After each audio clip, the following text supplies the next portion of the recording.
இப்போ எப்படி சாரி வச்சு 3 பின் வச்சு எப்படி வந்து சாரி வந்து நம்ம மெஷர்மெண்ட் எடுத்துக்கிறது பார்க்கலாம். ஒரு 3 பின் வச்சு எப்படி செட் பண்ணுறதுலையும் பார்த்துக்கலாம். வந்து ரேண்டமாக இப்போ பாருங்க, இன்னும் ஃபர்ஸ்ட் ப்ளீட் இருக்குல்ல, நம்ம எப்படி சாரி ஃப்ரண்ட் வரும்ல, அதில் வந்து சும்மா ஒரு ரேண்டமாக ஒரு 4 or 5 எடுத்துட்டு நம்ம வந்து எவ்வளோ தூரம் நம்ம பழு விடுவோமோ அவ்வளோ தூரம் வந்து நம்ம வச்சுக்கணும். ஃபர்ஸ்ட் இதில் கொஞ்சம் இருக்குது, ஸோ அதனால என் கால் நீருக்கு கொஞ்சம் கீழே மட்டும் நான் வந்து செட்டில் பண்ணிக்கிறேன். பாருங்க, இப்போ வந்து இந்த இடத்துல இப்போ நீ குத்துறேன்னா இங்கே வந்து ஒரு ஃபர்ஸ்ட் மெஷர்மெண்ட் இது. ரெண்டாவது பாருங்க, சப்போஸ் இந்த பல்லு வந்து வச்சுட்டு நம்ம எங்கே வந்து சாரி ஃபிக்ஸ் பண்ணுவோமோ அந்த இடத்துல கரெக்டாக போட்டு,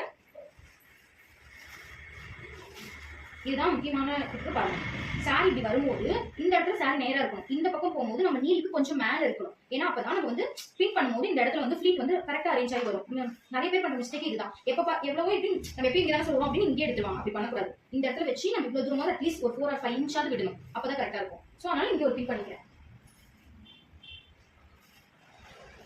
நெக்ஸ்ட் சாரியோட எண்ட் பார்ட் பண்ணுறோம். நம்ம வந்து சாரி உள்ள டக்கிங் பண்ணுவோம்ல, அந்த இடத்துக்கு வந்துடணும். எங்கே டக்கிங் பண்ணுவோமோ அந்த பார்ட் கிட்ட கரெக்டாக வச்சுக்கணும்.